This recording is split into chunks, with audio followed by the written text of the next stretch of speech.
Assalamualaikum warahmatullahi wabarakatuh. Bismillahirrahmanirrahim. Alhamdulillah, bertemu lagi dengan kami dalam Syekh Jati Channel. Pada tema video kami kali ini adalah tentang reinkarnasi.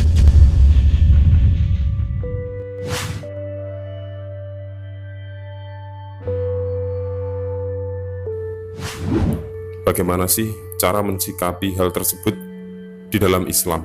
Silahkan ikuti video ini sampai selesai, dan jangan lupa silahkan like dan subscribe channel kami. Terima kasih. Reinkarnasi. Reinkarnasi berasal dari bahasa Latin, maksudnya adalah untuk lahir kembali atau kelahiran semula, atau secara literal berarti memasuki raga lagi atau perpindahan jiwa. Kepercayaan tentang reinkarnasi ini jauh ada sebelum agama Hindu dan Buddha, dan mungkin sedikit tabu di dalam Islam. Lalu bagaimanakah mensikapinya? Reinkarnasi mengarah pada kepercayaan bahwa seseorang itu mati dan dilahirkan kembali dalam bentuk kehidupan lain. Dan yang dilahirkan itu bukanlah wujud fisik, melainkan jiwa orang tersebut. Dan mengenai wujud fisik adalah terserah Tuhan, karena wujud dari reinkarnasi akan didapat sesuai dengan hasil perbuatan hidupnya di masa lalu. Oleh karena itu, wujud bisa lebih baik atau bahkan lebih buruk dari wujud sebelumnya. Reinkarnasi ini mengajarkan manusia untuk sadar terhadap kebahagiaan yang sebenarnya dan bertanggung jawab terhadap nasib yang sedang diterimanya. Selama hidup manusia masih belum sempurna dan masih selalu terbelenggu dengan dosa-dosa, maka dia tidak akan bisa lepas dari putaran reinkarnasi dan akan terus dilahirkan kembali. Maka putaran ini akan terus dialami sang jiwa dan akan berulang terus hingga sampai sempurna hidupnya. Dan bagi jiwa manusia, putaran reinkarnasi ini adalah sesungguhnya pangkal dari duka hidup seluruh makhluk hidup. Selama jiwa kita masih terkait dengan perbuatan yang buruk, maka ia akan direinkarnasi lagi untuk penebusan dosa.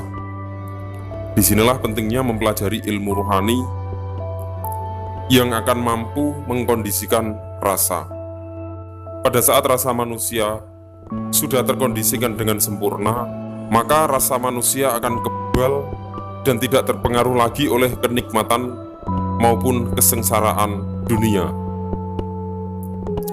Keadaan rasa yang kebal dari segala dan tidak mudah tergoda pada semua keadaan. Dan dalam kondisi seperti inilah, manusia yang tidak merasakan duka serta mengerti arti hakikat hidup yang sebenarnya. Para sahabat semua, mari kita memahami sedikit bagaimana cara kita mensikapi reinkarnasi ini.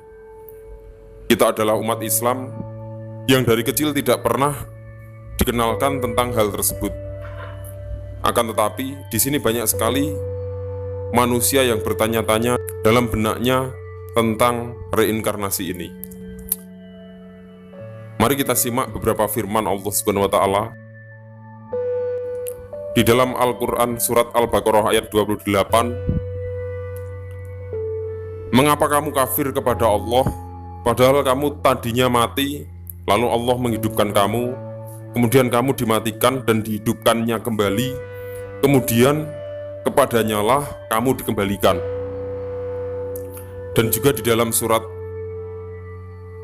Al-Mu'min ayat 11, mereka menjawab, "Ya Tuhan kami, Engkau telah mematikan kami 2 kali dan telah menghidupkan kami 2 kali pula. Lalu kami mengakui dosa-dosa kami, maka adakah jalan bagi kami untuk keluar dari neraka?"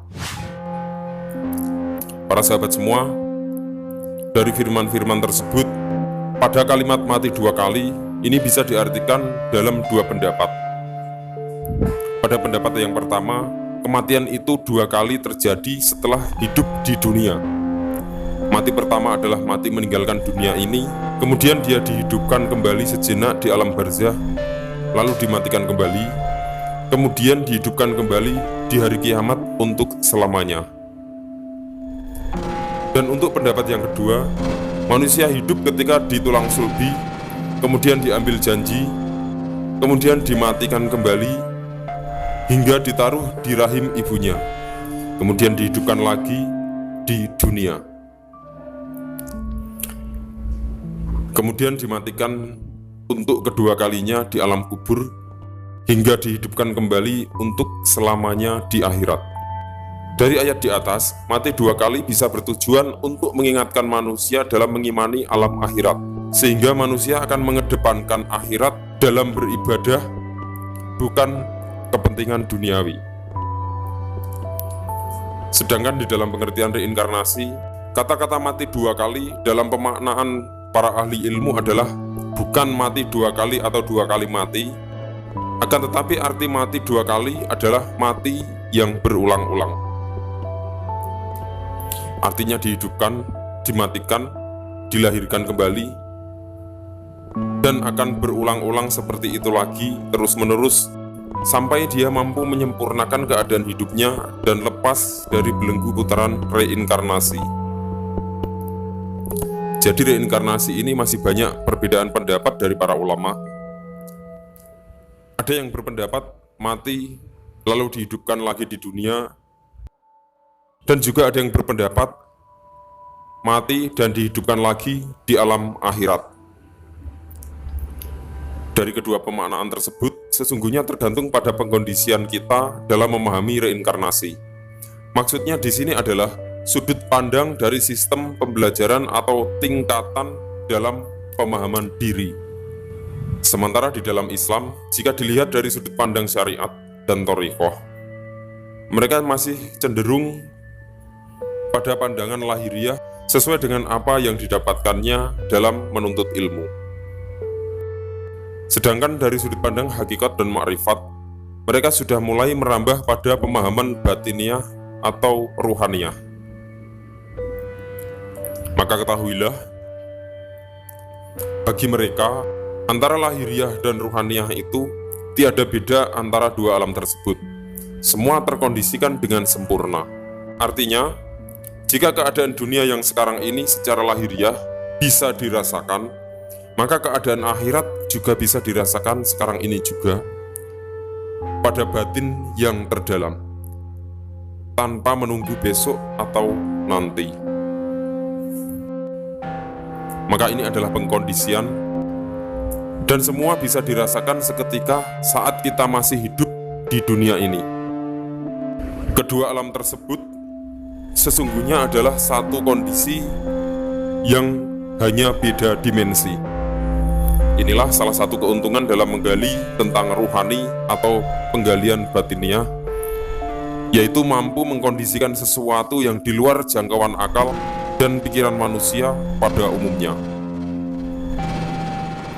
Seperti contoh, teman saya sendiri yang pernah bermimpi masuk neraka dan melewatinya dengan susah payah, dan juga diperlihatkan orang-orang yang tidak mampu melewati dan jatuh ke dalam api neraka. Mimpi tersebut adalah batiniah yang terdalam dari seseorang, dan tubuh yang tertidur adalah lahiriah yang masih mampu menyimpan memori dari mimpi tersebut.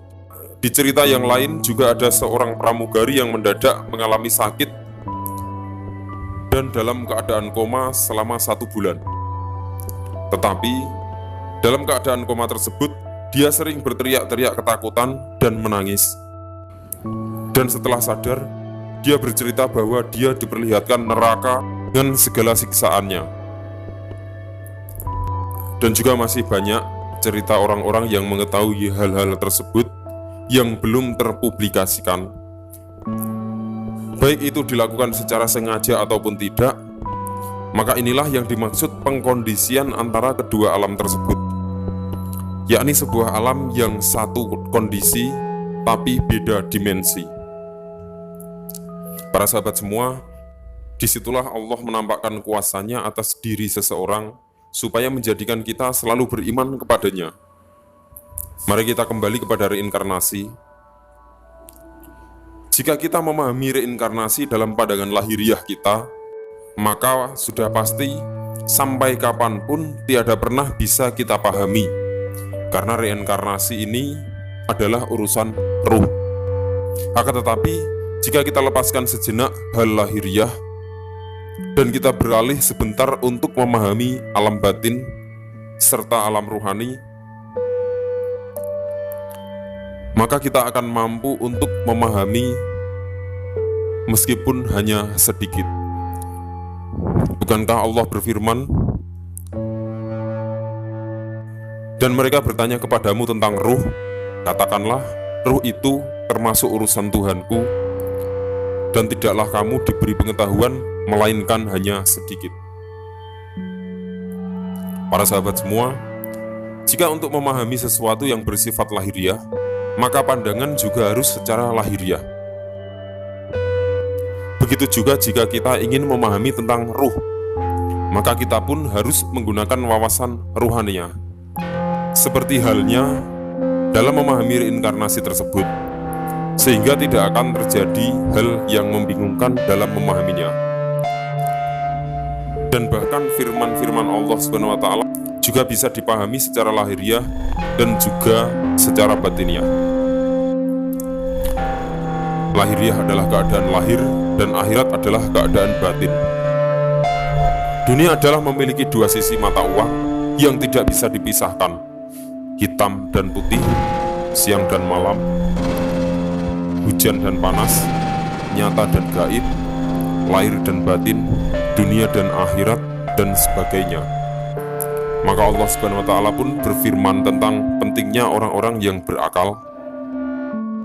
Di dalam surat Al-Baqarah ayat 269, Allah menganugerahkan al-hikmah, kefahaman yang dalam tentang Al-Quran dan As-Sunnah, kepada siapa yang dikehendakinya. Dan barang siapa yang dianugerahi hikmah, ia benar-benar telah dianugerahi karunia yang banyak. Dan hanya orang-orang yang berakallah yang dapat mengambil pelajaran dari firman Allah. Jadi sebagai manusia yang berakal, kita harus benar-benar bijak dalam menentukan sikap, sehingga bisa menerima dan paham tentang batiniah, ruhaniah, atau bahkan tentang reinkarnasi. Mengapa kamu kafir kepada Allah, padahal kamu tadinya mati, lalu Allah menghidupkan kamu, kemudian kamu dimatikan dan dihidupkannya kembali, kemudian kepadanya lah kamu dikembalikan. Dari firman tersebut, Allah SWT tidak menerima kembalinya si hamba karena ketidaksucian seseorang di kehidupannya, sehingga si hamba dikembalikan hidup lagi di dunia supaya berusaha untuk lebih suci, sehingga Allah SWT baru menerimanya. Kenapa saat dilahirkan dia suci, tetapi kembalinya tidak suci lagi? Bukankah ini berarti kita ingkar dengan apa yang difirmankan Allah SWT? Dan apakah mungkin ini mirip dengan pandangan reinkarnasi? Manusia yang hidup, dimatikan, dilahirkan kembali, dan akan terus berulang-ulang seperti itu lagi sampai sempurna menebus dosa-dosanya di kehidupan sebelumnya, hingga suci dan mencapai sempurna dalam keadaan hidupnya. Karena semua itu harus melalui siklus kehidupan yang lama untuk bisa sempurna. Kenapa Allah SWT tidak cukup untuk memberhentikan Nabi Musa dengan kebenaran kalam-kalamnya, atau dicukupkan Nabi Isa dengan kesucian ruhnya, atau para nabi-nabi yang lain? Mengapa harus terlahir Nabi Muhammad SAW dengan membawa Islam sebagai penyempurna akhlakul karimah seluruh umat? Ternyata Allah SWT sendiri menurunkan agama-agamanya melalui tahapan-tahapan yang Dia kehendaki hingga betul-betul sempurna untuk kita imani dan kita yakini. Para sahabat semua, jadi jika lahiriah dan batiniah sudah terkondisikan dengan baik dalam tiap pribadi, insya Allah tidak akan ada selisih paham dan tidak bertolak belakang antara dua pandangan tersebut, sehingga tidak saling memojokkan antara ruhani dan syar'i. Tetapi justru malah bisa untuk saling melengkapi. Jadi mohon jangan saling berselisih antara kedua paham tersebut. Ibarat kita ini adalah anak sekolah di dalam universitas kehidupan. Maka anak TK dengan SD, anak SD dengan SMP, anak SMP dengan SMU, anak SMU dengan mahasiswa. Sungguh tidak bisa mereka saling berselisih antara kepandaian ilmunya. Sepandai apapun anak SMU yang ranking 1, tetap kalah dengan anak kuliah yang sudah melanglang buana dengan kerja nyata dan seterusnya. Jadi meskipun para ulama itu sendiri yang berilmu syar'i, thariqah, dan hakikat, dan seterusnya, seharusnya saling melengkapi sehingga terciptalah Islam yang indah. Pada hakikatnya, semua pembelajaran sudah ada di dalam Al-Quran dan kembali kepada kita sendiri untuk memahaminya, karena Al-Quran adalah kitab yang paling sempurna, sehingga kita bisa membuka atau menutup diri kita untuk memahami tentang reinkarnasi tersebut. Jadi ini bukanlah masalah karena kita belum sampai pada tahap-tahap tertentu. Maka para arif billah itu sudah mampu menguasai segala ilmu, tapi tetap tidak pernah membela antara satu dengan yang lain. Beliau tetap mengajar pada kapasitas seseorang, tergantung tinggi dan rendah taraf ilmu seseorang. Para sahabat semua, benar dan tidaknya tentang reinkarnasi, semua tergantung dari pribadi kita. Mari kita kembali kepada pribadi kita, sikapi dengan bijak, dewasa, sehingga tercipta indahnya Islam. Dengan membuka diri, semua akan tercerahkan. Jika kita ingin pemahaman tentang ruh, kita lepaskan sejenak hukum-hukum lahiriah kita, hanya untuk sementara saja, sampai kita benar-benar paham tentang ruh tersebut. Nabi Muhammad SAW bersabda, "Mintalah fatwa kepada hati nuranimu sendiri, meskipun orang lain telah memberimu fatwa, meskipun orang lain telah memberimu fatwa, meskipun orang lain telah memberimu fatwa. Yang terbaik adalah yang menenteramkan ruhanimu." Demikian sabda Rasulullah SAW. Semoga bermanfaat. Amin. Allahu a'lam bishawab. Wassalamualaikum warahmatullahi wabarakatuh.